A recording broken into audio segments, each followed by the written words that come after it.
श्री कृष्णा श्री कृष्णा श्री कृष्णा श्री कृष्णा। गुरुर्ब्रह्मा गुरुर्विष्णु गुरुर्देवो महेश्वरः गुरु साक्षात् परं ब्रह्म तस्मै श्री गुरवे नमः। तस्मै श्री गुरवे नमः।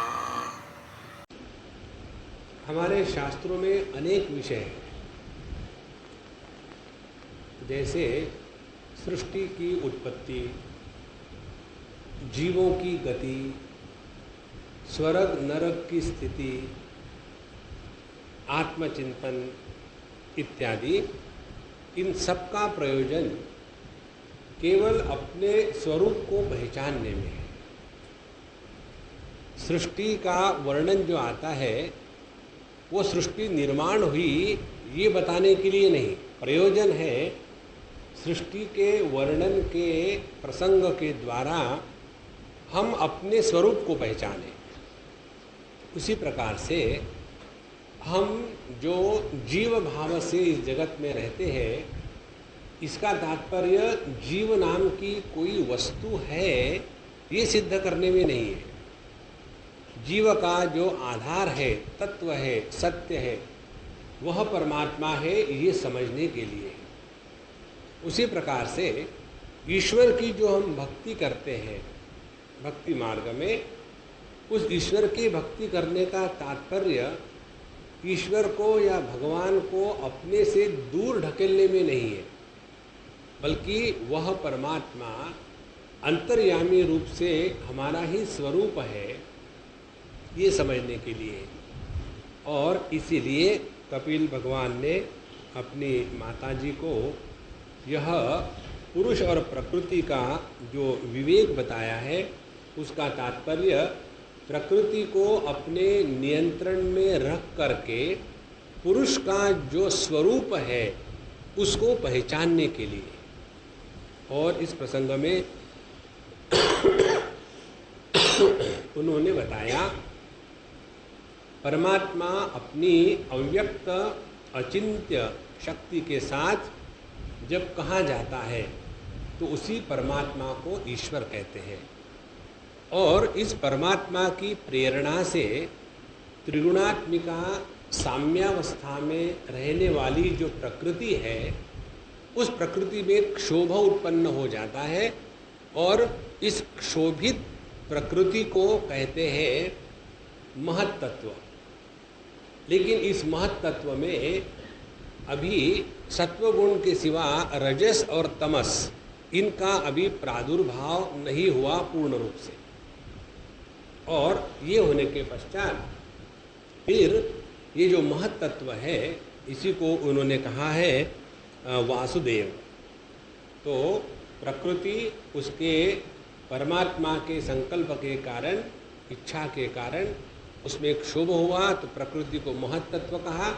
और महत्तत्व की जो अधिष्ठातृ देवता है वो है वासुदेव। समष्टि में जो महत्तत्व है वही व्यष्टि में चित्त कहा जाता है। तो इस चित्त में ही भगवान का अवतरण होता है।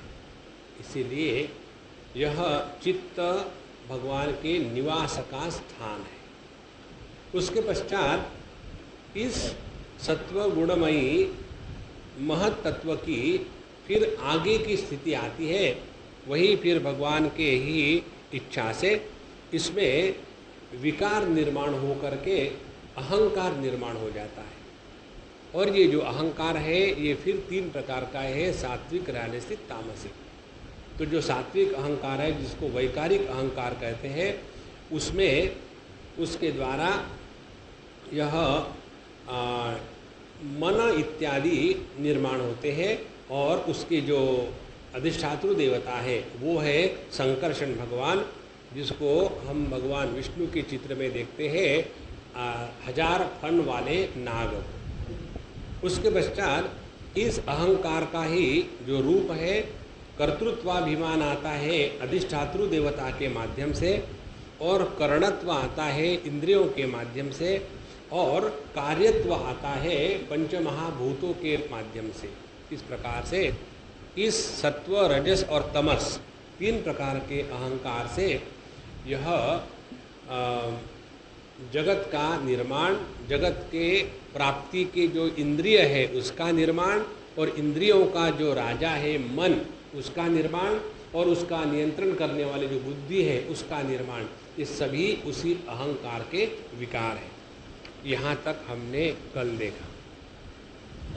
अब आगे बताते हैं कि इसी तामसाच्च विकुर्वाणात् भगवद्वीर्यचोदितात् शब्दमात्रम अभूत तस्मात् नभः श्रोत्रम तु शब्दगम।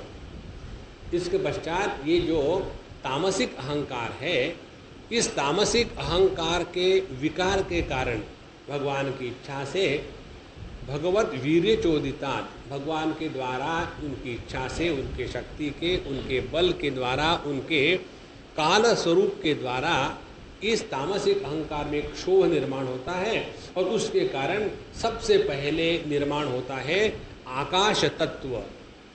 आकाश तत्व माने आकाश तन्मात्र, और इस आकाश का तन्मात्र है शब्द, तो शब्द तन्मात्र निर्माण हुआ, और फिर इसी शब्द तन्मात्र से आकाश, और उसके बाद इसी शब्द को समझाने वाली श्रोत्रेंद्रिय। अब देखो ये जो बात हमारे शास्त्रों में आती है ये इतनी परफेक्ट है कि इसमें किसी प्रकार की इम्प्रूवमेंट नहीं की जा सकती है, क्योंकि ये अंतिम सत्य है, इससे बढ़कर के और कुछ बात नहीं। तो इसके अगला जो प्रसंग है हम आपको शॉर्ट में बताएंगे। तामसिक अहंकार के विकार के कारण सबसे पहले शब्द तन्मात्र, और इस शब्द तन्मात्र से आकाश का निर्माण, और इस शब्द तन्मात्र को ग्रहण करने के लिए कान का निर्माण। तो तीन बातें हो गई। शब्द तन्मात्र हो गया विषय, आकाश हो गया इस विषय को रखने का स्थान, शब्द को रखने का स्थान, और श्रोत्रेंद्रिय हो गए शब्द को ग्रहण करने वाला इंद्रिय।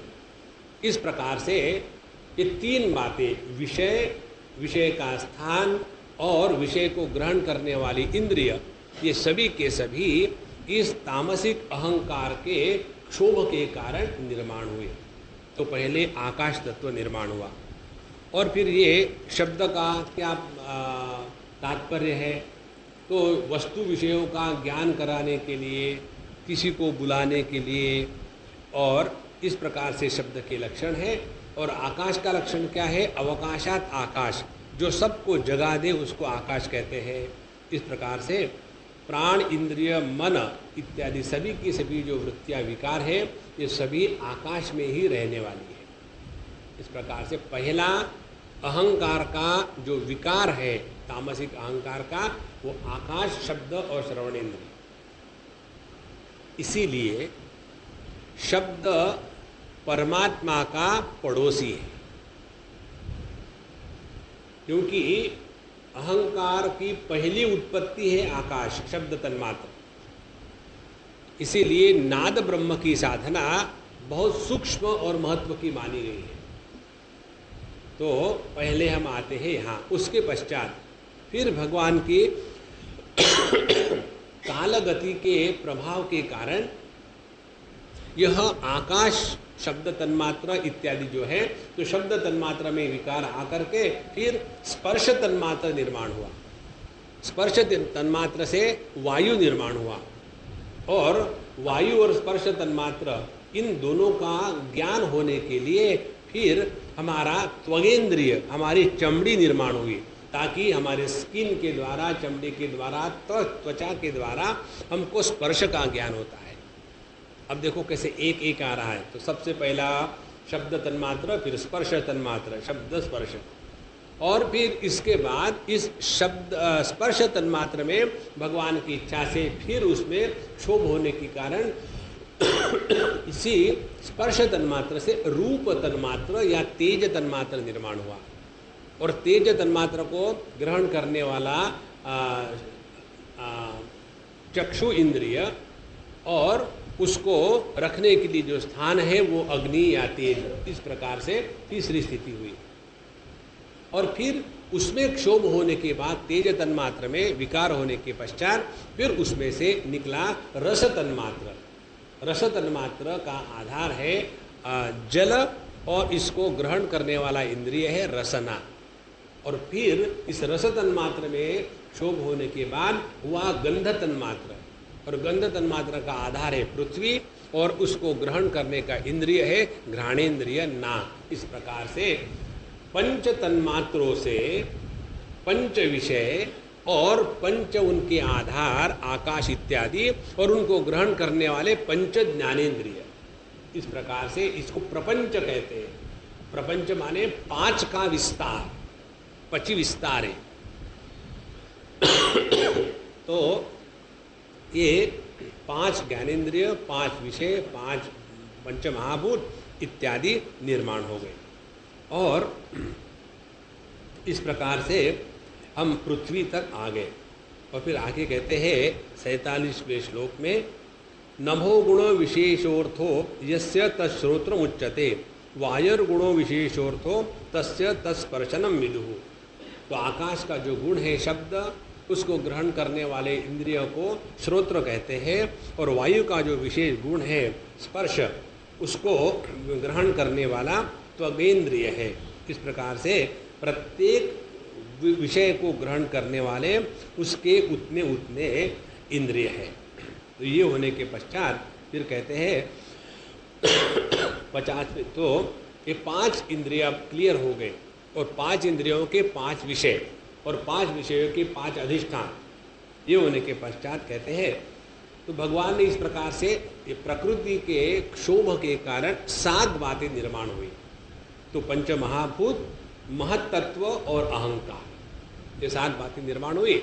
अब ये होने के बाद वो निर्माण तो हो गई, लेकिन वो एक दूसरे से अलग अलग रही। अभी सातों का एक के साथ उनका मिलनीकरण नहीं हुआ, वो अलग अलग ही रही।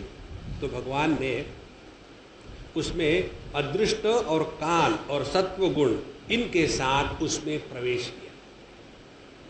माने अभी तक प्रकृति के इस विकार में परमात्मा का प्रवेश नहीं था, और जब तक के परमात्मा का प्रवेश नहीं होगा सत्वगुण और उनके काल के प्रभाव के अनुसार, तब तक के यह 7 वस्तुओं का जो जोड़ है उसमें चैतन्य या प्राण या जीव निर्माण नहीं होता। अच्छा, इसीलिए जैसे हम देखते हैं पंचमहाभूत इत्यादि है, तो उसमें से जगत निर्माण तो हमारे सामने होता नहीं। वो कब निर्माण होता है कि जब परमात्मा की इच्छा उनके साथ जुड़ जाती है, तब ये जगत का निर्माण होता है। इसीलिए संपूर्ण जगत की निर्मिति के पीछे परमात्मा का होना आवश्यक है, केवल प्रकृति के द्वारा कुछ नहीं होता। अच्छा, अब ये जो परमात्मा का प्रवेश होने के बाद इस 7 तत्वों में फिर वहाँ एक अंड निर्माण हुआ, ब्रह्मांड निर्माण हुआ, और उस ब्रह्मांड से विराट पुरुष की अभिव्यक्ति हुई। और ये विराट पुरुष के अंदर ही या ब्रह्मांड के अंदर ही यह 14 भुवन बसे हुए हैं। 14 भुवन जो है, भूर्भुवः स्वः महा सत्यम जनः तपः, पृथ्वी से लेकर के ऊपर के साथ, और उसके बाद जो नीचे के भुवन है वो है पाताल, रसातल, महातल, तलातल, वितल, सुतल इत्यादि। तो ये 7 नीचे के लोग और 7 ऊपर के लोग और बीच में पृथ्वी, इस प्रकार से 14 अंड वाला भुवन वाला यह ब्रह्मांड तैयार हुआ। और ये ब्रह्मांड का जो विस्तार है, इसको चारों तरफ से 7 आवरणों ने ढाक के रखा है।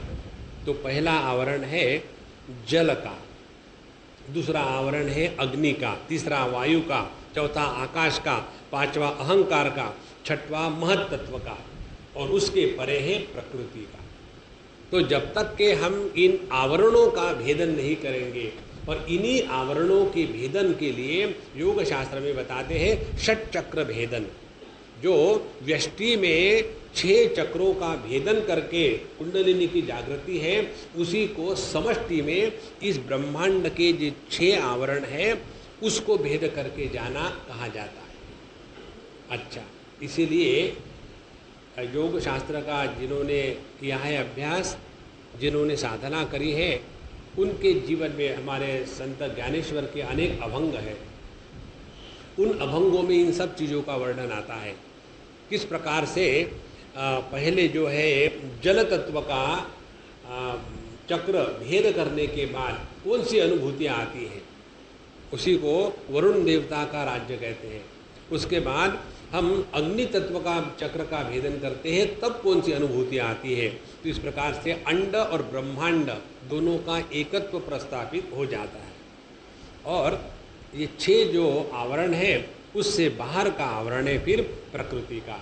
इस प्रकार से इसी प्रकृति के जो विकार है, ये विकार एक ही पुरुष के द्वारा सपोर्टेड है, और यह पुरुष इन विकारों के द्वारा जब प्रभावित नहीं होता तब उसको ईश्वर कहते हैं, और यही पुरुष जब इनके द्वारा प्रभावित हो जाता है तो उसको जीव कहते हैं। कितनी सरल बात है। और अपना जो स्वरूप है, यह स्वरूप इन प्रकृति के विकारों के द्वारा प्रभावित नहीं होता वास्तव में, लेकिन हम केवल भ्रांति के द्वारा कल्पना कर लेते हैं कि मैं इसके द्वारा प्रभावित हो गया हूँ, क्योंकि हमारा इस प्रकृति और उसके जो कार्य है उसके साथ इतना जबरदस्त तादात्म्य हो गया है।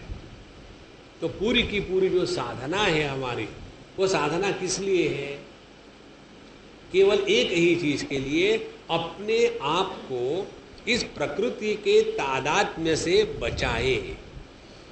जैसे एक व्यक्ति ने हमको पूछा, स्वामी जी आप हम पर कृपा करिए। हमने कहा ठीक है, कर दी। बोले ऐसे नहीं, कैसे करूं, फिर मारूं क्या?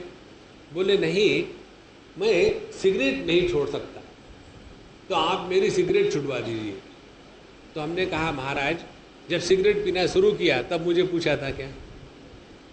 सिगरेट तो तुमने स्वयं शुरू करी है, तो तुमको ही छोड़नी पड़ेगी, मैं कुछ नहीं कर सकता। नहीं, लेकिन आप कह दे तो मैं छोड़ूंगा। मैं नहीं कहूँगा। मैं क्यों कहूँगा? तुम तो अच्छे लगते हो, एकदम वो इंजन के जैसे धुआं निकल रहा है, उसमें तो मुझे बड़ा अच्छा लगता है। हम क्यों कहें आपको सिगरेट छोड़ने के लिए? देखो व्यक्ति कैसे दुर्बल बनता है।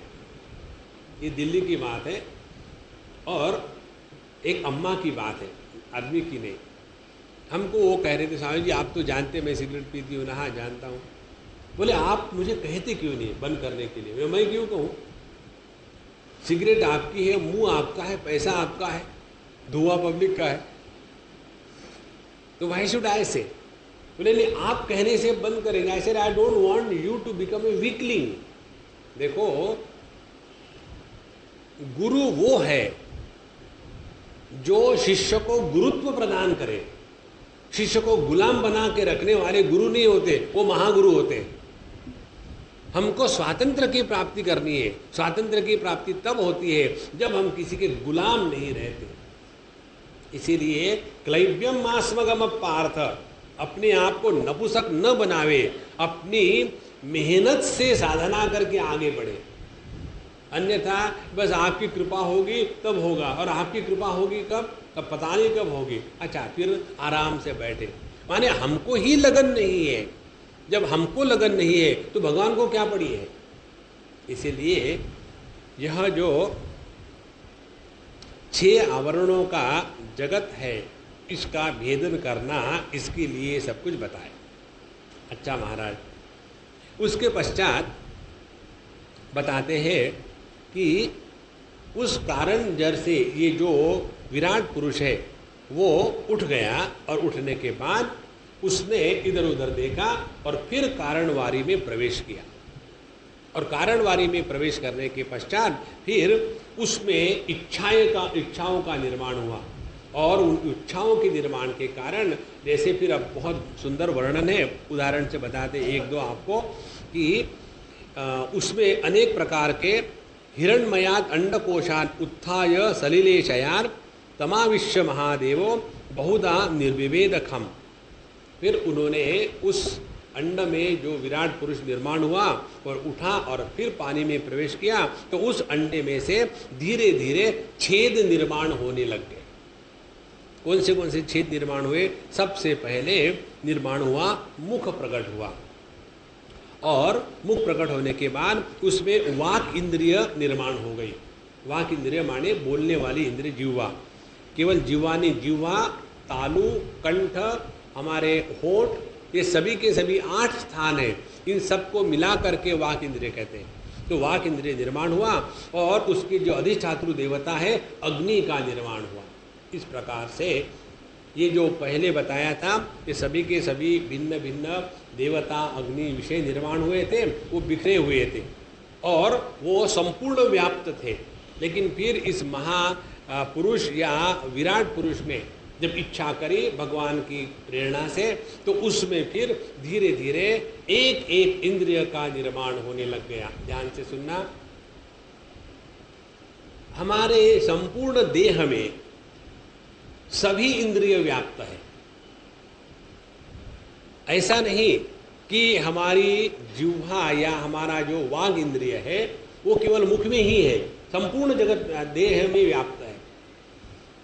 उसी प्रकार से हमारी आंखें, हमारा जो चक्षु इंद्रिय है, ये भी संपूर्ण देह में व्याप्त है। लेकिन इस इंद्रिय की विशेष अभिव्यक्ति जो है वो केवल उस गोलक मात्र से होती है। और इस प्रकार से ये जो इंद्रिय है समष्टि में लेंगे तो देखो जरा इसको ठीक से समझ लेना। अग्नि की नहीं, बिजली की बल्ब में प्रकाश के रूप में अभिव्यक्त होने का जो सिद्धांत है ये सर्वत्र व्याप्त है, लेकिन उसकी अभिव्यक्ति जो है वो केवल बल्ब में होती है। उसी प्रकार से अहंकार, तामसिक, सात्विक, राजसिक, इसकी जो अभिव्यक्ति है वो सार्वजनिक समष्टि में एक ही प्रकार की है।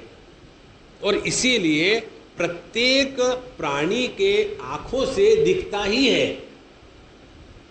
तो ये प्रत्येक प्राणी का, व्यष्टि का जो भिन्न भिन्न रूप है उसके पीछे एक सिद्धांत है। तो जिन्होंने अपने इस व्यष्टि के एक एक इंद्रिय का त्याग करके समष्टि के साथ तादात्म्य किया है, उनको इस संपूर्ण जगत का दर्शन कैसे होता है? क्योंकि वो अब इस देह में परिच्छिन्न रूप से बद्ध नहीं है। और इसीलिए जो योगी होते हैं, जिन्होंने सार्वत्म्य भाव को प्राप्त कर लिया है, उनके ऊपर इन पंच महाभूतों का प्रभाव नहीं होता।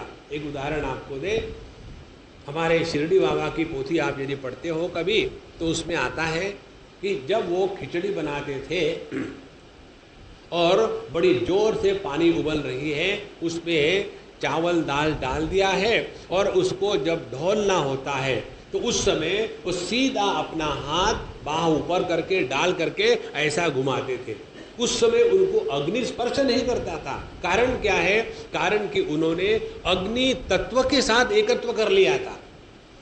जैसे अग्नि को उष्णता जलाती नहीं, उसी प्रकार से जिसका एक व्यष्टि इंद्रिय के साथ तादात्म्य में छूट करके समष्टि के साथ हो गया है, अग्नि तत्व के साथ तादात्म्य में हो गया है, उसको अग्नि नहीं जलाती। और यही बात यहाँ बता रहे हैं। तो व्यष्टि और समष्टि, व्यष्टि में रहने वाला जीव, समष्टि के साथ एक होकर के रहने वाला ईश्वर, व्यष्टि और समष्टि इन दोनों के परे जो है वो है परब्रह्म परमात्मा। इस प्रकार से इस विराट पुरुष ने इच्छा करी और बोलने की, उसका मुंह निर्माण हुआ, उसमें वाक इंद्रिय और वाक इंद्रिय की जो अधिष्ठातृ देवता है अग्नि निर्माण हुई। उस प्रकार से फिर एक के बाद एक छेद निर्माण होने लगे उस अंड में। फिर नाक का छिद्र निर्माण हुआ, उसमें प्राण और फिर घ्राणेन्द्रिय निर्माण हुई। फिर एक नाक के जो अधिष्ठातृ देवता है वायु निर्माण हुए। उसके बाद आंखें निर्माण हुई, फिर उसमें चक्षु इंद्रिय प्रकट हो गया और फिर आंखों का अधिष्ठातृ देवता सूर्य निर्माण हुआ। इस प्रकार से जितने इंद्रिय हैं और उनके विषय गोलक और उनके जो अधिष्ठातृ देवता है वो धीरे धीरे धीरे धीरे निर्माण होने लग गए।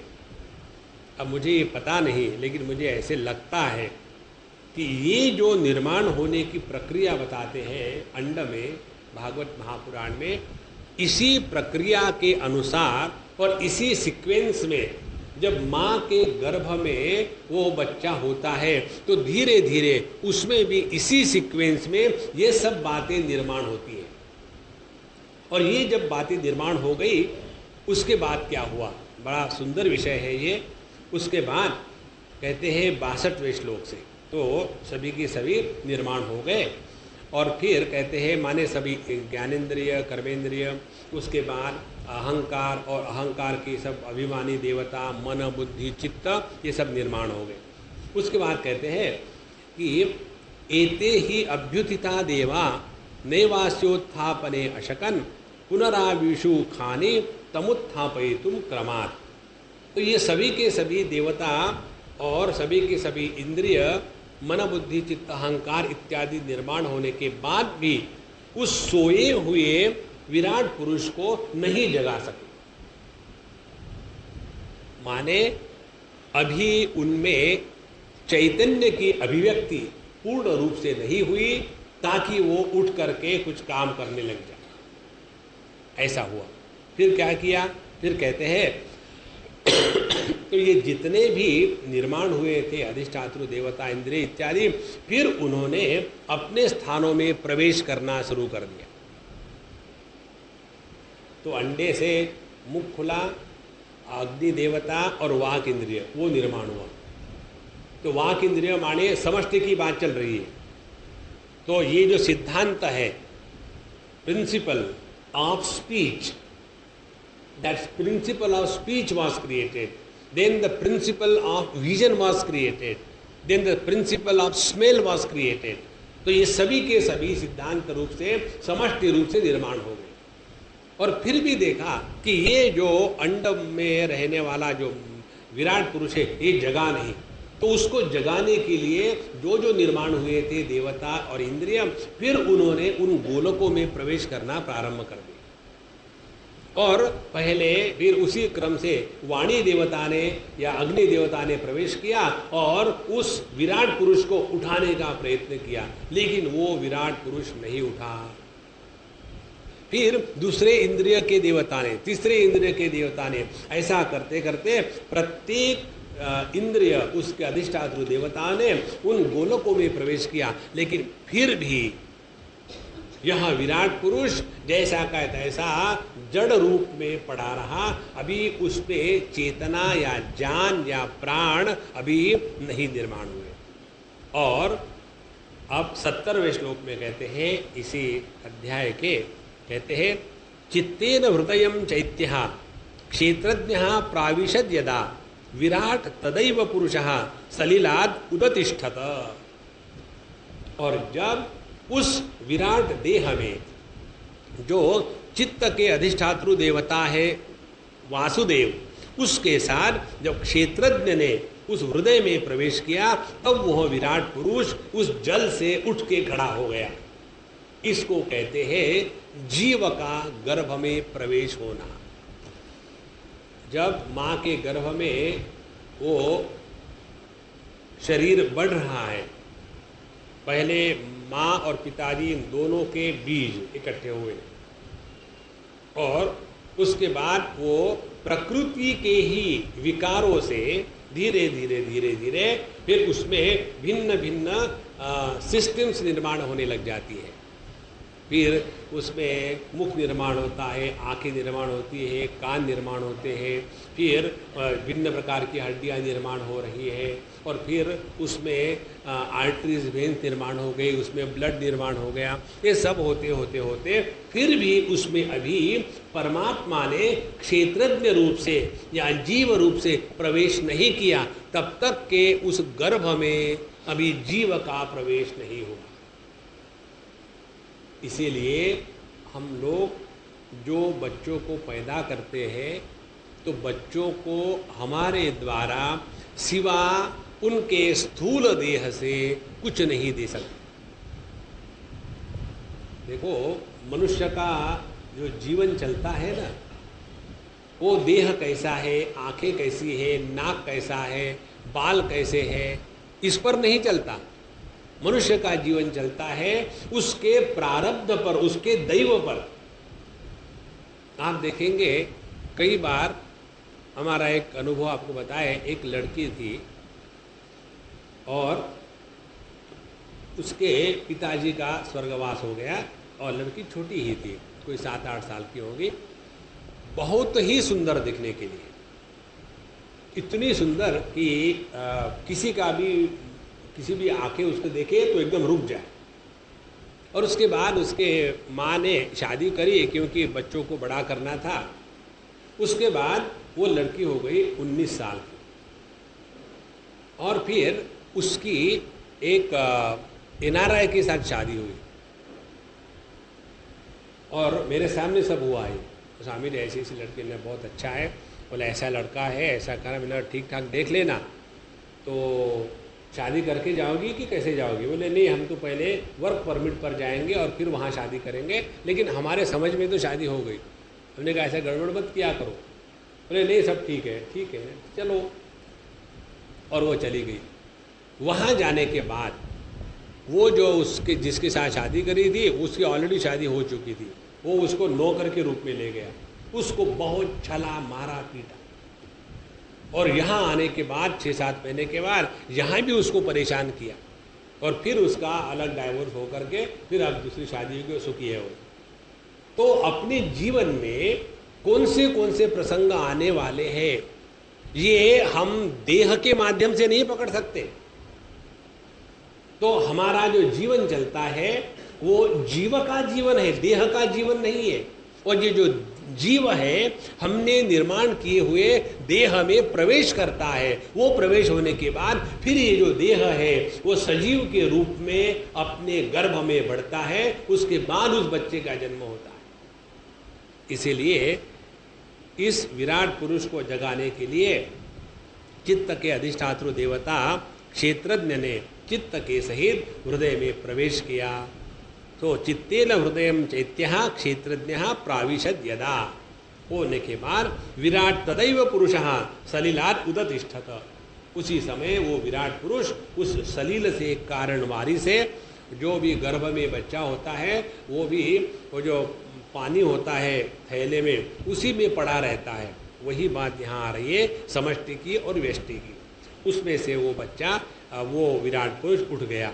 इस प्रकार से यथा सुसुप्तम पुरुषम प्राणेन्द्रिय मनोधिय प्रभवंती विना येन नोत्थापयितुम ओजसा, जिस प्रकार से हम जगत में देखते हैं कि कोई व्यक्ति उसमें प्राण, मन, इंद्रिय, बुद्धि सब कुछ होवे, लेकिन जब तक के चित्त या क्षेत्रज्ञ का उसमें प्रवेश नहीं होता तब तक के वह उठता नहीं। उसी प्रकार से बिना क्षेत्रज्ञ के, बिना परमात्मा के यह विराट पुरुष नहीं उठ सका। और इसीलिए अब इस सब बताने का तात्पर्य क्या है? तात्पर्य ये है तमस्मिन् प्रत्यगात्मानं धिया योग प्रवृत्तया भक्त्या विरक्त्या ज्ञानेन विविच्चात्मनि चिंतयेत्। ये सब बताने का तात्पर्य क्या है? तस्मात्, इसीलिए यह जो क्षेत्रज्ञ है, इस क्षेत्रज्ञ की भक्ति, वैराग्य, चित्त की एकाग्रता, इसके ज्ञान के द्वारा प्रकट रूप हमारे अंतःकरण में उस परमात्मा का चिंतन करना चाहिए, ये बताने के लिए प्रसंग है। ध्यान से सुनना, ये हमारे शास्त्रों में स्पष्टता की पराकाष्ठा है, और ये स्पष्टता के कारण ही हम देखेंगे जो इस मार्ग का अनुसरण करने वाले हैं, इसमें जितने साधु संत हुए हैं उतने और किसी भी देश में या किसी भी धर्म में नहीं हुए। कारण क्या है? विचारों की स्पष्टता शास्त्रों में स्पष्ट रूप से लिखा है। कौन सी यहाँ स्पष्टता समझनी है हमको? जब तक हम अपना ध्यान अपने स्थूल देह, इंद्रिय, मन, बुद्धि इसी में लगाए रखेंगे, तब तक के अभी तक हमने आध्यात्मिक क्षेत्र में प्रवेश नहीं किया। आध्यात्मिक क्षेत्र के प्रवेश का तात्पर्य है हम अपने आप को, इस देह को प्राण जीवन देने वाले जीव के रूप में जब तक स्वीकार नहीं करेंगे तब तक के इस जगत की समस्या का कोई हल नहीं। अभी हमारा जीवन हम क्या समझते हैं, ये मेरा जन्म स्तंभ है और ये मेरा मृत्यु स्तंभ है, इन दोनों के बीच में जितना है उतना ही जीवन है। नहीं, इस जन्म के, इस देह के जन्म के पहले भी मैं था। इस देह के जन्म के नाश होने के बाद भी मैं रहूंगा और इस देह में भी मैं ही हूं। तो ये जो मैं देह के जन्म के पूर्व और पश्चात बचा रहता है वह मैं, असली मैं हूं। यदि हमारा ध्यान उसके तरफ चला जाए तो देह, मन, बुद्धि और अहंकार इत्यादि जो प्रकृति की विकृतियां हैं उसके द्वारा हम ना तो आकर्षित होंगे ना तो प्रभावित होंगे। जैसा हम लोग जाते हैं समझो किसी 5 स्टार होटल में,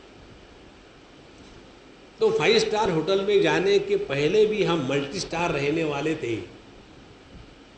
तो 5 स्टार में गए, वहां जाने के बाद वहां की चकाचौंध देख ली, लेकिन मालूम है वहां हमेशा के लिए तो नहीं रह सकते। और फिर वहां से निकल आए तो हम तो ज्यों के त्यों है, हमें कौन सा फर्क पड़ा, कुछ फर्क नहीं पड़ा। उसी प्रकार से इसके तरफ यदि ध्यान चला जाए कि इस देह के निर्मित के पहले मैं था, इस देह में मैं हूं, इस देह के नाश के बाद भी मैं ज्यों का त्यों बना रहूं, तो यह जो क्षेत्रज्ञ है उसकी तरफ जब ध्यान जाएगा तब हमने आध्यात्मिक क्षेत्र में पहला कदम बड़ा ठोस लिया। नहीं तो वही अपना भगवान ये कर दो, भगवान वो कर दो, भगवान का नाम लेते रहो, राम राम राम राम राम। कल हम प्रेमपुरी में बोल रहे थे तो बड़ा मजा आया। हमको तो ऐसे लगता है कई बार भगवान का नाम नहीं लेना चाहिए, कई बार। क्यों? अब देखो, आप लोगों के घर में बच्चे हैं, यदि बच्चा आकर के कॉन्स्टेंटली मम्मी के पीछे लगा रहे, mummy mummy mummy mummy, 10-15 minute ऐसे मारो, भागो यहां से, मम्मी मम्मी, सर खा रहा है कर, होता है ना? उसी प्रकार से राम राम राम राम राम राम राम, भाग यहां से। क्यों उसका सर खाए बेचारे का, उसको जिंदा रहने दो ना। ये जो भगत लोग होते हैं ना, भगवान को परेशान करते हैं और इसलिए भगवान भाग जाते हैं उनसे दूर। देखो महाराज, अपने आप को जिस क्षण हम इस देह, मन, बुद्धि इत्यादि से अलग के रूप में स्वीकार करेंगे तो दृष्टि बदल जाती है, और जहां दृष्टि बदल गई वहां सृष्टि बदल गई। नहीं तो अभी हमारी क्या स्थिति है, मैं अरु मोर तोर तय माया, मैं और मेरा उसी में फंसे हुए हैं।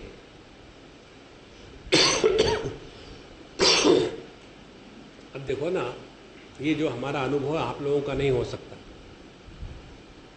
हम तो सभी घरों में जाते हैं, सभी के साथ हमारा प्रेम है और सभी के साथ प्यार से रहते हैं, और सभी माएँ अपने बच्चों की तारीफ करती है।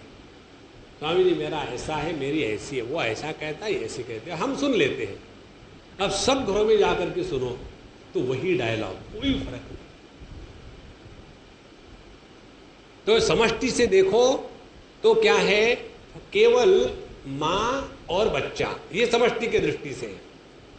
लेकिन जब मैं माँ और मेरा बच्चा बन जाता है उसके बाद संसार प्रारंभ हो।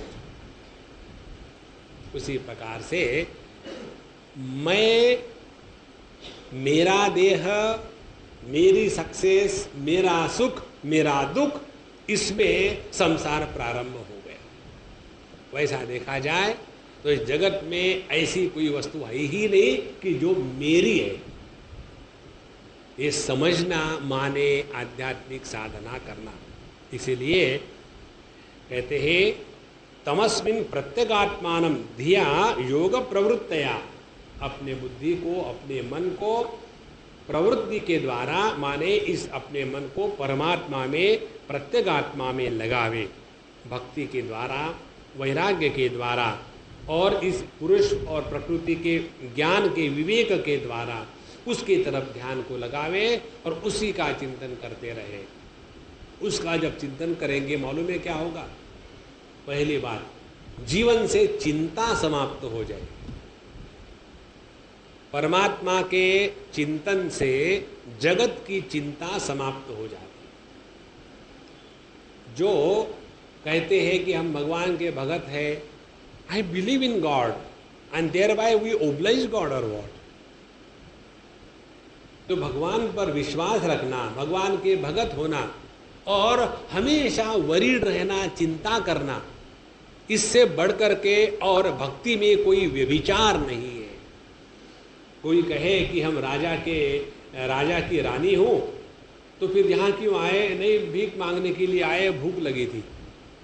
तो राजा की रानी होने के बाद कोई भीख थोड़ी मांगेगा। उसी प्रकार से जिसके हृदय में भगवान के प्रति समर्पण है, भक्ति है, जिसने अपने स्वरूप को पहचानने के लिए योग की साधना करी है, जिसने अपने आप पर नियंत्रण प्राप्त किया है, जो प्रकृति का गुलाम नहीं है, ऐसा ही व्यक्ति आध्यात्मिक साधना कर रहा है।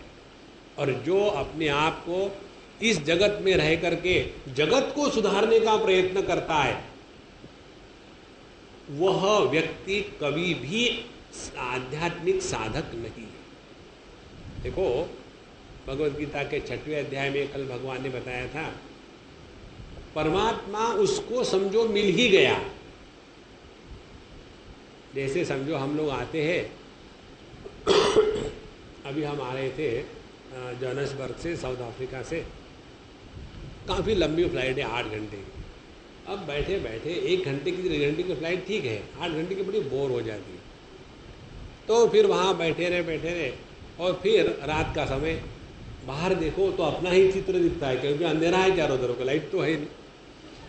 और फिर जैसे बाहर देखते रहो, अभी इतना टाइम बचा है, और जब देखो अपने बम्बई के लाइट दिखने लग जाए, हाँ अब तो बम्बई पहुंच ही गए, लैंड नहीं हुए, पहुंच ही गए। उसी प्रकार से उसको परमात्मा मिल ही गया। किसको परमात्मा मिल गया? 2 बातें भगवान ने बताई है। शीतोष्ण सुख दुखेषु जितात्मनः, जो जीवन के द्वंद्वों के द्वारा प्रभावित नहीं होता, और मानापमानयोः प्रशांतस्य, जो जीवन में मान अपमान के द्वारा विक्षोभित नहीं होता, प्रशांत रहता है। हम दोनों के द्वारा विक्षोभित होते, जब मान मिलता है तब खुदकने लगते, और जब अपमान होता है तो जमीन के अंदर घुसने लग जाते हैं। तो मानापमानयोः प्रशांतस्य शीतोष्ण सुख दुखेषु जितात्मनः, ऐसे व्यक्ति को मानो परमात्मा मिल ही गया है। अब देखो, इस भगवान कृष्ण के वाक्य में ये कहीं नहीं कहा है जिसने भगवान का नाम लिया उसको भगवान मिल गया, नहीं। भगवान तो मिलाया है, क्योंकि हम इस शीतोष्ण सुख दुख जो है, द्वंद्व दो है, इसके द्वारा जब प्रभावित हो जाते हैं तो उपलब्ध परमात्मा का तिरस्कार हो जाता है। देखो, इसीलिए बाबा ये बात ध्यान में रखो, अपना ध्यान इस वासुदेव के ऊपर रहे, इस भगवान के ऊपर रहे।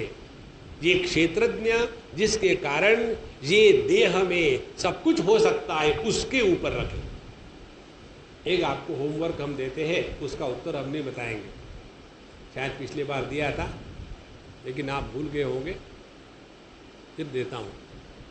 परमात्मा सब जगह में व्याप्त है, इसीलिए मुर्दे में भी परमात्मा है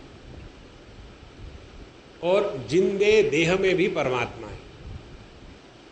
लेकिन कुछ तो भी इस जिंदे देह से निकल जाता है, उसके बाद उस जिंदे देह को मुर्दा कहते हैं। परमात्मा तो निकल नहीं जा सकता क्योंकि वो सर्वव्यापी है। तो कौन निकल गया? तो जो निकल जाने के कारण जिंदा देह मुर्दा बनता है, वो श्रेष्ठ है कि जो परमात्मा रहते हुए भी इस मुर्दे को जिंदा नहीं कर सकते, वो परमात्मा श्रेष्ठ है। इस पर विचार करो। अब बताएंगे नहीं। वेदांत की खूब घिसाई किए है ना, अब करो विचार कि जो परमात्मा सर्वव्यापी है, मुर्दे में भी है, लेकिन जिंदे देह से जब कोई चीज निकल जाती है जिसके कारण जिंदा देह मुर्दा बन जाता है, तो वो महत्व का है कि परमात्मा महत्व का है। इसके ऊपर चिंतन करो, स्टडी ग्रुप में, इस स्टडी ग्रुप में ट्राई करो। इस प्रकार से परमात्मा का चिंतन क्षेत्रज्ञ रूप से नित्य निरंतर करना चाहिए। ये बताने के लिए ये सब प्रसंग है।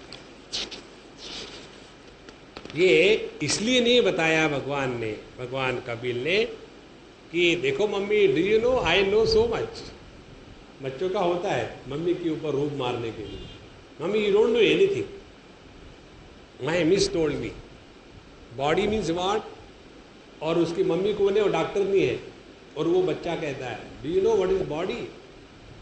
Body means it has got a head, it has got a trunk, it has got the upper limbs, the lower limbs, that is called as body. और मम्मी कहती है देखो बेटा, बॉडी में ऐसा होता है, एनाटॉमी होती है, मॉर्फोलॉजी होती है, बोन्स होते हैं। मम्मी यू नो नथिंग, क्योंकि मेरी मिस ने जो बताया है वही अंतिम वाक्य है। इस प्रकार से अपनी डिंग हाँकने के लिए कपिल भगवान ने अपनी माँ को नहीं बताया, इसलिए बताया हम सब के लिए, ताकि अब हमारा ध्यान कहाँ रहे।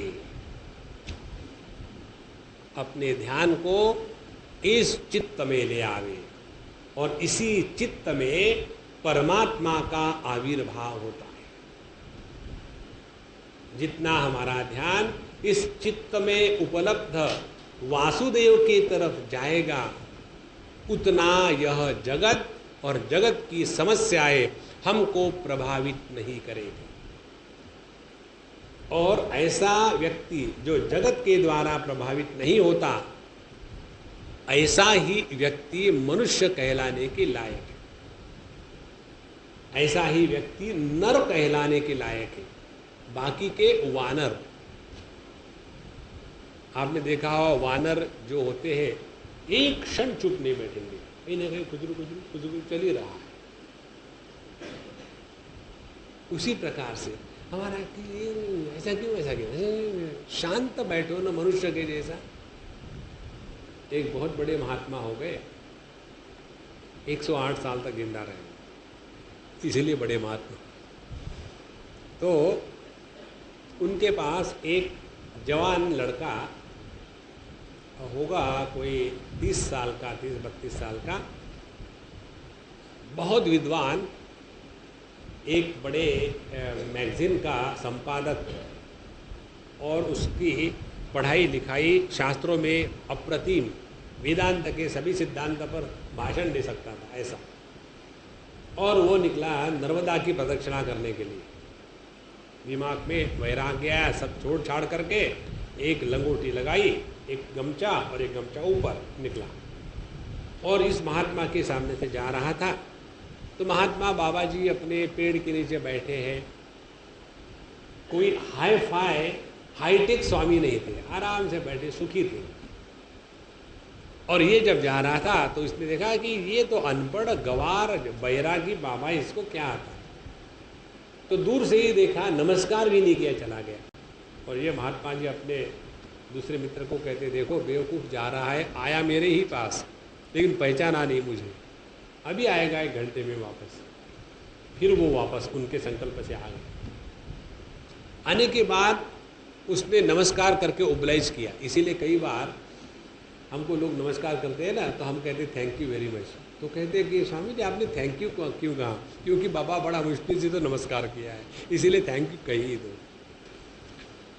स्वाभाविक नमस्कार एक होता है, और जरा हिचक के जो नमस्कार दूसरा होता है। अब हम तो नमस्कार रिसीव करने में एक्सपर्ट हो गए। नमस्कार करने वाले के पद्धति से पता चलता है कि उसके हृदय में संदेह है कि समर्पण है, तुरंत पता चलता। तो उन्होंने जब देखा, नमस्कार किया, कहा कि देखो, महात्मा बनने के चक्कर में मत पड़ो, मनुष्य बनो, आदमी बनो, महात्मा मत बनो। उसके बाद उनका पूरा जीवन ही बदल गया। तो हम सबको ध्यान रखना है मनुष्य बनने का। मनुष्य हम कब बनेंगे? जब हमारा ध्यान अपने हृदयस्थ वासुदेव पर होगा तब। और इस वासुदेव शुद्ध चित्त में परमात्मा का प्रतिबिंब पूर्ण रूप से स्पष्ट होता है। ये बताने के लिए यह प्रसंग 26वें अध्याय का था। अच्छा, उसके पश्चात अब 27वें अध्याय में प्रवेश करते हैं, जिसमें किस प्रकार से पुरुष और प्रकृति का विवेक होने से हमारा कल्याण हो जाता है, मोक्ष की प्राप्ति होती है, ये बताते हैं। श्री भगवान वाच प्रकृतिस्थोपि पुरुषः नाज्यते प्राकृतिर्गुणैः अविकारात् अकर्तृत्वात् निर्गुणत्वात् जलार्कवत्। जल अर्कवत, जिस प्रकार से पानी में सूर्य का प्रतिबिंब पड़ा हो, तो वो जो पानी में पड़ा हुआ सूर्य का जो प्रतिबिंब है, वो जिस प्रकार से पानी के गुणधर्मों से प्रभावित नहीं होता। पानी यदि मटमैला है तो उस प्रतिबिंब पर उसका मैल नहीं जमता। वो पानी यदि हिल रहा है तो हिलने के कारण प्रतिबिंब हिलता नहीं, हिलता सा दिखता है।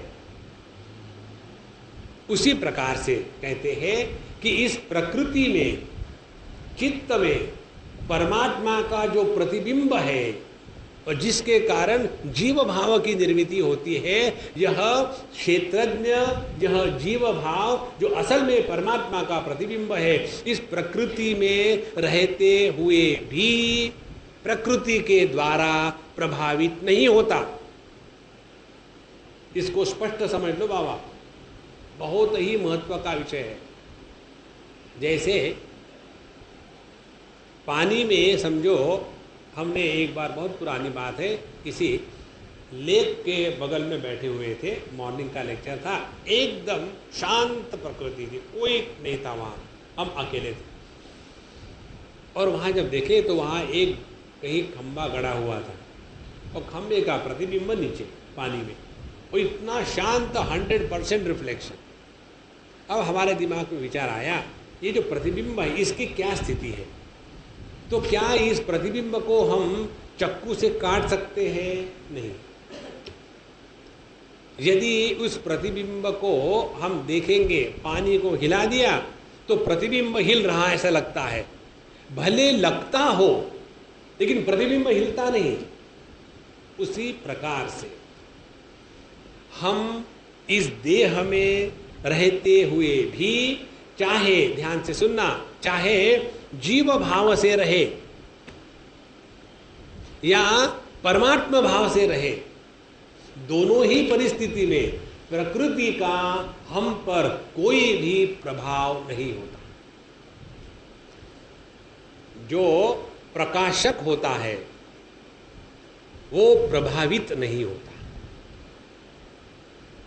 जो भगवान हमारे हृदय में ज्ञान स्वरूप है, जो सभी भाव और अभाव इन दोनों को प्रकाशित करने वाले हैं, वो भावा भाव के द्वारा प्रभावित नहीं होते। जैसे हमारी आंखों में है सूर्य भगवान, अधिष्ठातृ देवता, और आंखों का विषय है रूप रंग। तो रूप रंग कैसा भी रहे, इस रूप रंग के द्वारा हमारी आंखों पर या आंखों में रहने वाले जो अधिष्ठातृ देवता सूर्य है, उन पर कोई प्रभाव नहीं पड़ता। इसीलिए आंखें एक बार नीला रंग देखती है और वहां से हट गई, दूसरे बार लाल रंग देखती है। तो उसमें ये संभव कब है? जब हमारी आंखें इन रूप रंगों के द्वारा प्रभावित नहीं होती तब। और इसी समझ को कहते हैं वैराग्य। वैराग्य माने किसी वस्तु को त्यागना नहीं है, समझदारी की बात है। उसी प्रकार से ये हो गया इंद्रियों का उदाहरण। उसी प्रकार से अपने मन की बात देखो, अच्छे और बुरे सभी प्रकार के विचार मन में आते हैं। क्यों आ सकते हैं? क्योंकि मन अच्छे या बुरे दोनों विचारों के द्वारा प्रभावित नहीं होता। अब इसके और आगे चले जाओ, बुद्धि। जो बुद्धि मन के अच्छे बुरे विचारों को प्रकाशित कर रही है, वो बुद्धि भी इन विचारों के द्वारा प्रभावित नहीं होती। और इस बुद्धि तत्व को प्रकाशित करने वाला क्षेत्रज्ञ परमात्मा का जो प्रतिबिंब है, वासुदेव जिसको कहा गया है, यह शुद्ध चैतन्य इस बुद्धि और मन और इंद्रिय सभी के व्यापारों को जागृत अवस्था में प्रकाशित करता है, फिर भी उसके द्वारा प्रभावित नहीं होता। और इसीलिए जागृत अवस्था समाप्त हो गई, फिर स्वप्नावस्था आई, उसको भी प्रकाशित किया। फिर जागृत स्वप्न दोनों के अभाव की अवस्था आई, जिसको कहते हैं सुषुप्ति अवस्था, सबके अभाव को भी प्रकाशित किया। तो जो जागृत और स्वप्न ये भावों को प्रकाशित करता है, और जो सुषुप्ति के अभाव को प्रकाशित कर रहा है, ये सब का जो प्रकाशक है, ये इन सब के द्वारा प्रभावित नहीं होता। इसकी तरफ हमारा ध्यान हो। देखो, तो यहां उदाहरण देते हैं कि जिस प्रकार से पानी में पड़ा हुआ सूर्य का प्रतिबिंब पानी के विकारों के द्वारा प्रभावित नहीं होता, उसी प्रकार से प्रकृति में अभिव्यक्त होने वाला परमात्मा भले जीव रूप से भी अभिव्यक्त हो रहा हो, तो भी उस जीव पर भी किसी भी प्रकार के प्रकृति के विकारों का प्रभाव नहीं होता। देखो, बहुत महत्व की बात है।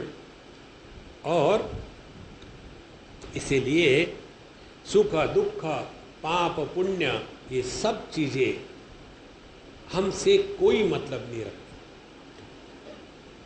सुख को भी हमने प्रकाशित किया है, दुख को भी प्रकाशित किया है, पाप को भी प्रकाशित किया है, पुण्य को भी प्रकाशित किया है। जो पाप के द्वारा बढ़ता नहीं या घटता नहीं, जो पुण्य के द्वारा बढ़ता नहीं या घटता नहीं, यह शुद्ध परमात्मा की प्रकृति में जो अभिव्यक्ति है, उसके तरफ हमारा ध्यान हो। अच्छा, उसके बाद कहते हैं स एष यर्हि प्रकृते गुणेषु अविषज्यते अहम क्रिया विमूढ़ात्मा कर्तास्मि इति मन्यते अभिमन्यते। भगवद गीता के 3 अध्याय में उसका रेफरेंस मिलता है। वहाँ भगवान कहते हैं प्रकृते क्रियमाणानि गुणे कर्माणि सर्वशः, प्रकृते गुणैः सर्वाणि कर्माणि क्रियमाणानि। सभी के सभी जितने विकार हो रहे हैं, ये प्रकृति के गुणों के द्वारा हो रहे हैं। लेकिन अहंकार विमूढ़ात्मा, इस प्रकृति के विकृतियों के साथ हमने अहंकृति कर ली है, और उसी के कारण मैं करता मैं भोगता, ये सब तमाशा प्रारंभ हो गया। देखो कितना सरल स्पष्ट विचार, और ये विचार जितना हमारे हृदय में गहराई में पहुंचेगा, उतना जागृत जगत को लेकर के हमारे मन में कोई भी संकल्प निर्माण नहीं होंगे। देखो, एक बात आपको बता दो, जगत के किसी भी वस्तु व्यक्ति को लेकर के किसी भी प्रकार का संकल्प निर्माण हो गया, तो समझ लेना अभी हमारा स्थूल देहाभिमान समाप्त नहीं हुआ। जब हम स्थूल देह के साथ तादात्म्य करते हैं, उसी समय ये स्थूल जगत का अस्तित्व होता है, और स्थूल जगत के किसी भी कार्यकलाप को लेकर के मन में संकल्प आते हैं, तो उसका एक ही कारण है कि हमारा स्थूल देह के साथ जो तादात्म्य है उसको हमने सत्य के रूप में स्वीकार किया है। जैसा एक जो एक्टर होता है स्टेज पर काम करने वाला, उसका उस रोल के साथ तादात्म्य वास्तविक नहीं होता, और इसीलिए लोगों के लिए तो वो रो रहा है, सब कुछ कर रहा है, लेकिन अंदर ही अंदर एकदम स्वतंत्र है, मुक्त है। उसी प्रकार से अपना जो स्वरूप है, यह स्थूल देह उसके विकृतियां विकार, सूक्ष्म देह उसके विकार, कारण देह उसका कारणत्व, इन सब के परे है। वहाँ जब हमारा ध्यान जाएगा तब देखेंगे जगत के किसी भी वस्तु व्यक्ति को लेकर के संकल्प निर्माण नहीं हो। इसीलिए ध्यान की जो प्रक्रिया बताते हैं भगवान श्री कृष्ण भगवद गीता में, वहाँ कहते हैं संकल्प प्रभवान कामान त्यक्त्वा सर्वान अशेषतः। देखो, दो प्रकार की वृत्तियां हृदय में आती है। भूख लगी, ये भी वृत्ति है। नींद आई, ये भी वृत्ति है। लेकिन भूख लगने के बाद अब मैं क्या खाऊं, नहीं नहीं ये नहीं अच्छा, वो नहीं अच्छा, ऐसा खाना चाहिए, वैसा खाना चाहिए, ये जो भूख लगने की वृत्ति है ये प्रकृति के क्षेत्र में है, उससे बंधन नहीं होता। शारीरम केवलम कर्म कुर्वन् नाप्नोति किल्बिषम, भगवान कहते हैं पंचम अध्याय में, अपने शरीर को जिंदा रखने के लिए जो जो हम करते हैं उसके द्वारा पाप की निर्मिति नहीं होती।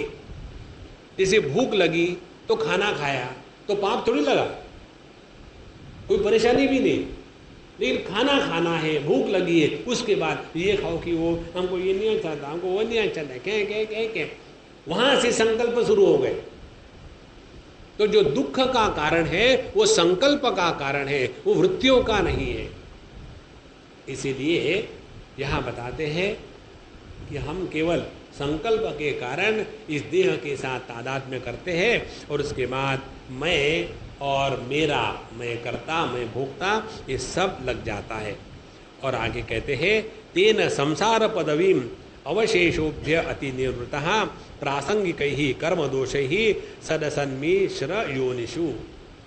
और उसी अहंकार के कारण, अब ये अहंकार क्या है, गलत फहमी, बिल्कुल सरल सरल इसका गणित है। It is a question of identity crisis. हमने अपने को गलत के साथ जोड़ लिया है, और ये गलत के साथ यदि हमने जोड़ा है तो दूसरा हमको नहीं तोड़ सकता। यदि हमने सिगरेट पीनी शुरू करी है तो हमको ही छोड़ना पड़ेगा। नहीं नहीं गुरु महाराज आप छोड़ दो, अरे बाबा मैं तो पी नहीं रहा था, छोड़ कैसे दूं? तो यदि हमने तादात्म्य किया है देह के साथ तो हमको ही छोड़ना पड़ेगा। तो यही सब कुछ साधना है। अच्छा महाराज, और जब ये हम नहीं छोड़ते तो कर्ता भोक्ता बन गए, पाप पुण्य का निर्माण हो गया, फिर संसार का चक्र शुरू हो गया, फिर एक जन्म से दूसरा जन्म, एक योनि से दूसरी योनि, इस प्रकार से कभी निम्न योनि, कभी उच्च योनि, कभी मनुष्य योनि, और ये जो चक्कर है अब ये अखंड रूप से चल रहा है। और इसीलिए जब एक मनुष्य मुक्त हो जाता है तो सभी मुक्त नहीं होते, क्योंकि जैसे एक आदमी ने सिगरेट छोड़ी तो सभी की सिगरेट नहीं छूटती, हर एक को अपनी सिगरेट स्वयं छोड़नी पड़ेगी। इसी प्रकार से हमको अपना तादाद में छोड़ देना है। ध्यान से सुनना, जब हमने अपना तादाद में छोड़ दिया और अपने स्वरूप को पहचान लिया तो क्या होगा, उसके बाद जो दर्शन होगा वो सबका सब दर्शन आत्म रूप से होगा। और जब वो दर्शन आत्म रूप से होगा तो सबके साथ स्वाभाविक प्रेम होगा। जब सबके साथ स्वाभाविक प्रेम होगा तो जीवन परिपूर्ण हो गया। लेकिन लोग तो नहीं मानते कि हम रियलाइज है। Who cares? हमको लोगों को बताने के लिए थोड़ी साधना करनी है। ने देखा कि 10-15 लोग बैठे, धड़ाम से निकाली अपनी माला, जैसे तलवार निकालते हैं। अच्छा, हम जब भी कहते हैं, हाँ जब करते हैं उपनिषद पढ़ते हैं, उपनिषद भी पढ़ते हैं, हाँ क्योंकि उसके सिवा ब्रह्मसूत्र का अध्ययन नहीं होता। ब्रह्मसूत्र का भी अध्ययन किया आपने? हाँ, क्योंकि योग वशिष्ठ में उसका वर्णन आता। योग वशिष्ठ में बड़े ज्ञानी हैं, बड़े विद्वान हैं। हाँ, बस रोज 4-6 घंटे इसमें लगी जाते। रोज 4-6 घंटे नौकरी वोकरी करते हो कि नहीं? नहीं, ऐसा ही पैसा आ जाता है स्मगलिंग का। नारायणा, देखो ये सब इतना सूक्ष्म है साधना का क्रम कि जैसे एक जेब से पैसा निकालो और दूसरे जेब में डालो तो हाथ को पता नहीं लगना चाहिए। उसी प्रकार से अपनी साधना ऐसी होवे कि जिसके द्वारा हमारा ध्यान अपने स्वरूप की तरफ जावे। और कहते हैं प्रासंगिक ही कर्म दोष ही सदसन मिश्र योनिषु। और एक बार ये संसार के चक्कर में फंसे तो पुनरपि जननम पुनरपि मरणम शुरू हो गया। अर्थे ज विद्यमाने भी संस्कृति ही न निवर्तते ध्यायतो विषयानस्य स्वप्ने अनर्थागमो यथा। और ये जगत का दुख कैसा है, संसार का दुख भय कैसा है? अविद्यमाने भी है नहीं। हमने एक बार एक एक्सपेरिमेंट किया था, मैंने हो गया एक्सपेरिमेंट, शायद हमने आपको बताया हो। एक अम्मा आई हमारे पास, हम अकेले बैठे थे, सुखी थे, आनंद में थे, तो भगवान को अच्छा नहीं लगा। एक अम्मा को भेज दिया। आने के बाद रोना धोना शुरू, देखा स्वामी जी अकेले, रो लो। और आने के बाद रोना शुरू, स्वामी जी हम बड़े दुखी हैं और पता नहीं हमारा क्या मूड था। हमने उनको बहुत डांटा जोर से। हमने कहा शट अप, कोई दुखी विखी नहीं हो, कामों काम दूसरे को परेशान कर रही हो, मुझे दुखी बना रही हो, कोई दुखी नहीं हो तुम। जब मैंने डांटा उनको तो थोड़ी देर तो घबरा गई, फिर शांत बैठी। मैंने कहा अम्मा सच सच बताओ, मेरी कसम खा के नहीं, किसी और की कसम खाओ, I don't want to take risk. कसम खा के बताओ कि तुम असल में दुखी हो या नहीं। बोले स्वामी जी वैसे देखा जाए तो कोई बात नहीं। अब देखो ये जितने भी दुखी होते हैं ना, हमारा सरल सिद्धांत है, जितने दुखी होते हैं वो महा अहंकारी होते हैं। Stronger the misery, more egoistic the personality. दुखी होना साधक का लक्षण नहीं है। परमात्मा में दुख का लवलेश नहीं है। कारण क्या है? परमात्मा में ईगो का अभाव। इसीलिए इस गणित को पकड़ लो। साधना करनी है तो केवल ये 2-4 चीजें पकड़ के चलो, देखो अपने आप साधना होती रहेगी। मेडिटेशन के लिए बैठेंगे फ्रस्ट्रेट होकर उठेंगे। किसने कहा मेडिटेशन करने के लिए? छोड़ो। फिर क्या करें? प्रसन्न रहो। मेडिटेशन करके दुखी रहने के स्थान पर सिनेमा के गाने सुन करके सुखी रहना बहुत बढ़िया साधना है। ये तो भगवान का नाम लेंगे, ये करेंगे, एकादशी द्वादशी और चंपा षष्ठी और गुलाब पंचमी, कोई मतलब नहीं उसका। मतलब है केवल एक ही चीज में, अपने अंतःकरण में परमात्मा को अभिव्यक्त होने दो। और परमात्मा की अभिव्यक्ति होती है केवल आनंद रूप से, दुख रूप से नहीं होती। दुख काल्पनिक है, दुख असत्य है। यही कहते भगवान, अर्थे ही अविद्यमाने भी। ये जो सुख दुख का प्रसंग चलता है संसार में, ये वास्तविक कहीं नहीं है। जैसे मृत्यु कहीं नहीं है, मृत्यु की कल्पना से लोग डरते हैं। मृत्यु के जैसी सुंदर बात कोई नहीं। यही एक ऐसा कर्म है जो हम करते हैं, उसके कारण दूसरे परेशान होते हैं। जैसे मैं यहाँ मर गया समझो इसी समय, तो आप लोग परेशान हो गए। पहले परेशान हो गए नारंग महाराज, अब इनको क्या करें? पूछ भी नहीं सकते स्वामी जी आपका क्या करूं कि हम भाग गए। इसीलिए इस जगत को इस दृष्टि से देखो तो आनंद ही आनंद है। दुख नाम की केवल एक कल्पना है, और ये कल्पना होती है संकल्प से निर्माण। लोगों का अटेंशन खींचने के लिए हम दुखी होते हैं, वास्तव में कोई दुखी नहीं होता। जिस प्रकार से ये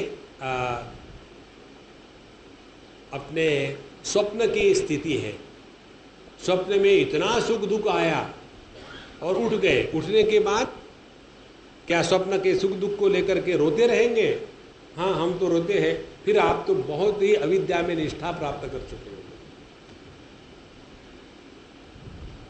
मुझे सपने में एक काली बिल्ली दिखी। I always remember this example. एक अम्मा ने मुझे पूछा, हाँ जी, एक काली बिल्ली दिखी और ऐसा दिखा, वो काली बिल्ली आई और मेरे छाती पर बैठ गई और फिर मैं जोर से चिल्लाई तो बिल्ली का सपना टूट गया।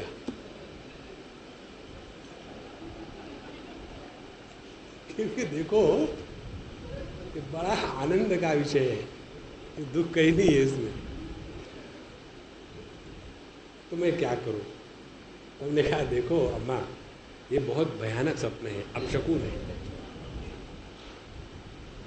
कोई बेवकूफ बनने के लिए तैयार हो और आप उसको बेवकूफ ना बनाओ तो उसके बेवकूफी का अपमान होता है। तो उसको बना डालो, वो भी खुश, आप भी खुश। हमने उनको बताया, अम्मा ये बहुत भयानक अपशकुन है, अपशकुन है, बहुत भयानक है, क्या करना चाहिए, क्या होगा? हमने कहा, मैं क्या होगा बताऊंगा तो आपको और डर लगेगा, क्या करना चाहिए बताता हूँ इससे निकलने के लिए। बोले वो बताइए क्या करना चाहिए? 1 किलो की सोने की बिल्ली बनाओ, 1 किलो सोने की, और मुझे दान कर दो। आपका काले बिल्ली का जो सपना और उसका अपशकुन है वो हमेशा के लिए चला जाएगा। उसके बाद आपको सपने में भी बिल्ली नहीं दिखेगी, क्योंकि 1 किलो सोना चला गया है उस दुख के कारण, फिर बिल्ली नहीं आएगी। तो जब सपने से उठने के बाद सपने के सुख दुख जैसे हमको परेशान नहीं कर सकते, उसी प्रकार से इस जागृत स्वप्न से जब हम जग जाएंगे, अपने स्वरूप को पहचानेंगे, तो लगता है कि मैं कितना बेवकूफ था। और इसीलिए ज्ञानी लोग अपने ज्ञान का, अनुभूति का कभी अभिमान नहीं करते। अभिमान क्या करेंगे? पहले मैं बेवकूफ था, अब नहीं हूं, इसका अभिमान करेंगे। इसीलिए ज्ञान मान जहां एक हो नाही। इसीलिए महाराज, ये अपने तत्व के तरफ, अपने स्वरूप के तरफ हमको अपने मन को लगाना है।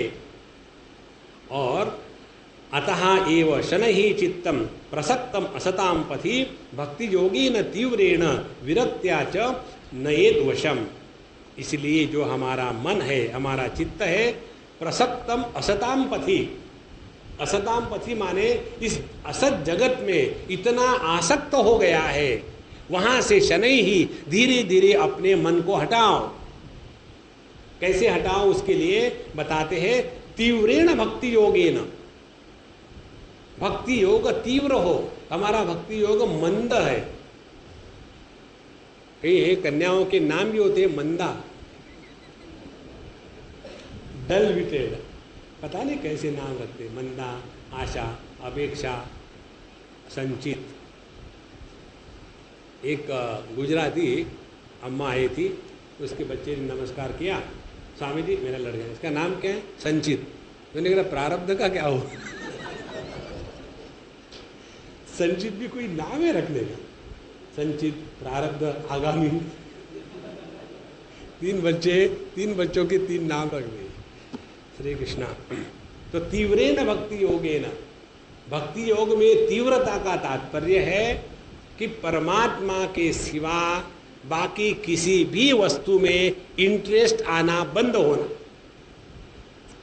उसको कहते तीव्र भक्ति योग। एकदम तड़प लगी, और तड़प कैसी लगी? रोने धोने की नहीं, हम समहाउ और दी अदर, ये रोने धोने को एलर्जिक है।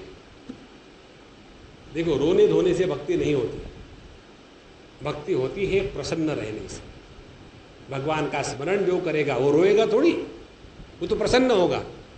जो जगत का स्मरण करेगा वो रोएगा। इसीलिए तीव्रेण भक्ति योगेन, फिर तीव्रेण विरक्त्या, और वैराग्य भी तीव्र चाहिए। तीव्र वैराग्य का तात्पर्य क्या है? ये समझ, कौन सी समझ? इस जगत में तात पिता बंधु सखा अपनो नहीं कोई। इस जगत में अपना यदि कोई है तो केवल परमात्मा। लेकिन फिर घर में पत्नी के साथ कैसा रहे, उसको कहो हनी या चिक्की, कुछ भी कहो, लेकिन समझ लो असल में हृदय में कि अपना यदि कोई है तो केवल परमात्मा है। इस समझ के साथ चल पड़ो, तब अपने आप हृदय में वैराग्य जागृत हो गया। वैराग्य का तात्पर्य वस्तुओं के त्याग में नहीं है, इस समझ में है। इस जगत में कोई भी वस्तु कभी भी ना अपनी थी, ना अपनी है, ना अपनी रहेगी। जितना अभी हम सोचते, हमने इतना कमाया, क्या लेके आए थे महाराज? यही का भगवान की वस्तुओं को इकट्ठा कर लिया और अपना उस पर मोहर लगा दिया, इस स्टैंप। और जब यहां से चले जाएंगे तो सब यही का यही रह जाएगा। ये जब बात समझ में आ जाती है तो जगत में रहते हुए भी वैराग्य का भाव बना रहता है। और जिसके हृदय में ये वैराग्य जागृत हो गया, उसका लक्षण क्या है? भक्ति का लक्षण हमने आपको बताया, प्रसन्न रहेगा मन, मस्त रहेगा। वैराग्य क्या का लक्षण है? क्योंकि किसी भी नुकसान से प्रभावित नहीं होंगे तो मन प्रसन्न रहेगा। तो चाहे भक्ति करो, चाहे वैराग्य रहे, अपने हृदय की प्रसन्नता नित्य निरंतर बनी रहेगी। तो ऐसे तीव्रेण भक्ति योगेन, तीव्र भक्ति योग के द्वारा हम अपने मन को नियम में ले आवे। तीव्रेण भक्ति योगेन विरक्त्या च नयेत वशम, अपने चित्त को अपने वश में ले आवे। जब तक के अपने चित्त को वश में नहीं लाएंगे तब तक के हम साधना कर रहे हैं, ये गलत है। अब जरा अपने ही हृदय में झांक के देखो, इतने बार हमने भगवान की भक्ति करी, अनेक तीर्थ स्थानों पर गए, वेदांत का श्रवण किया और लेक्चर सुने, लेक्चर सुनाए, सब कुछ किया। तो कभी आज तक एक बार भी ये प्रश्न मन में आया क्या भगवान के सामने जाने के बाद, हे भगवान मेरा हृदय, मेरा अंतःकरण इतना शुद्ध बन जाए कि जगत में किसी के भी प्रति हमारे मन में राग द्वेष मजाक में भी ना आवे। कभी ये भगवान से मांगा है? कारण क्या है, क्यों नहीं मांगा? इसलिए कि अंतःकरण की शुद्धि, अंतःकरण की पवित्रता, इसका महात्म्य अभी हमारे हृदय में जागृत नहीं हुआ है। हमको बाहर की साफ सफाई तो चाहिए बहुत, लेकिन अंतःकरण की जो शुद्धि है उसका जब तक के महात्म्य हृदय में जागृत नहीं होता, तब तक के व्यक्ति अपने साधना में अंतःकरण की शुद्धि के लिए प्रयत्न नहीं करता। इसलिए इस अपने चित्त को वश में लाने के लिए क्या क्या करना चाहिए, अब इसका विस्तार से वर्णन करते 6वें श्लोक से। यमादिभिर्योगपतैः अभ्यसन श्रद्धयान्वितः मयि भावेन सत्येन मत्कथा श्रवणेन च सर्वभूतसमत्वेन निर्वैरेणा प्रसंगतः ब्रह्मचर्येण मौनेन स्वधर्मेण बलीयसा यदृच्छयोपलब्धेन संतुष्टो मितभुग्मुनिः विविक्तशरणः शान्तः मैत्रकरुण आत्मवान् सानुबन्धे च देहेऽस्मिन् अकुर्वन् असद्ग्रह असदाग्रहं ज्ञानेन दृष्टतत्वेन प्रकृतेः पुरुषश्च च। ये सब की सब अब साधना कपिल भगवान बता रहे हैं देवहूति के आड़ लेकर के हम लोगों क्या कहते हैं। पहली बात, यमादिभिः योगपथैः अभ्यसन श्रद्धयान्वितः। सबसे पहली बात, अपनी साधना करने में जो जो साधन हम कर रहे हैं उसमें हमारी श्रद्धा होनी चाहिए। यदि हृदय में श्रद्धा ना हो और साधना करो तो वो साधना का प्रभाव हमारे हृदय पर कभी नहीं पड़ेगा, कभी नहीं दिखेगा। तो श्रद्धयान्वितः अपने जीवन में सबसे श्रेष्ठ बलवान शक्ति यदि कोई है तो यही है श्रद्धा। आप सभी लोग बम्बई वाले हैं, बम्बई में हर जगह में साईं बाबा दिखेंगे आपको, और अपने साईं बाबा के दो शब्द हैं, श्रद्धा और सबूरी। श्रद्धा के साथ साथ सबूरी माने पेशेंस, धैर्य, धीरे धीरे होगा, पेशेंस रखें। ऐसे नहीं स्वामी जी आपने बताने के बाद मैंने वो आसन के लिए बैठा था, उसके बाद फिर मुझे एम्बुलेंस को बुलाना पड़ा। किसने बताया था आपको पद्मासन में बैठने के लिए?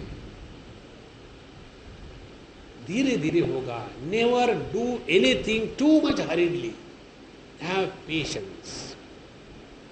हम अपने बच्चे को चाहते हैं बड़ा देखने के लिए, तो क्या ऐसे हड़बड़ करते हैं क्या? अरे भाई बहुत दिन हो गया, आप इसको खींचो, डायरेक्टली 15 साल का बनाओ। नहीं, वो धीरे धीरे ही होगा। उसी प्रकार से अपनी साधना करते समय पहले श्रद्धयान्वितः क्या क्या करे, फिर यमादिभिः योगपथैः, यम, नियम, आसन, प्राणायाम, प्रत्याहार, धारणा, ध्यान, समाधि, केवल 8 अंग है, ज्यादा नहीं, 98। इन 8 अंगों को हमको अपने जीवन में लाना है, इसको कहेंगे योग साधना। अभी इस योग साधना का क्या क्या अर्थ है एक एक लाइन में आपको बताएंगे। यम साधना का तात्पर्य है जगत के साथ ऐसा व्यवहार रहे कि हम जगत के लिए प्रॉब्लम ना बने, ना जगत हमारे लिए प्रॉब्लम बने। तो घर में रहो, बहू हो तो भी स्माइल करो, ऑफिस पे जाओ, सामने बॉस है तो भी स्माइल करो। ये है यम साधना। सबके साथ ऐसा व्यवहार रखे कि खटपट ना हो। दूसरी बात, नियम साधना। नियम साधना, हम अपने लिए समस्या न बने। कई बार हम लोग अपने लिए स्वयं समस्या बन जाते हैं। इतने दुनिया भर के नियम लगा लेंगे कि उन नियमों से निकलते समय हम अपने परेशान हो जाते हैं। पता नहीं मैंने ये क्यों शुरू कर दिया, वो क्यों शुरू कर दिया, किसने बताया था। दुनिया भर के 8-10 मंत्र होंगे, उसके बाद फिर भूल जाते हैं कल किसका जप किया था, हरे राम का कि ओम नमः शिवाय का। अब पता नहीं तो क्या किया है, अब भगवान का मुश्किल हो जाएगा, अब वो नाराज होंगे। Who told you all this mess?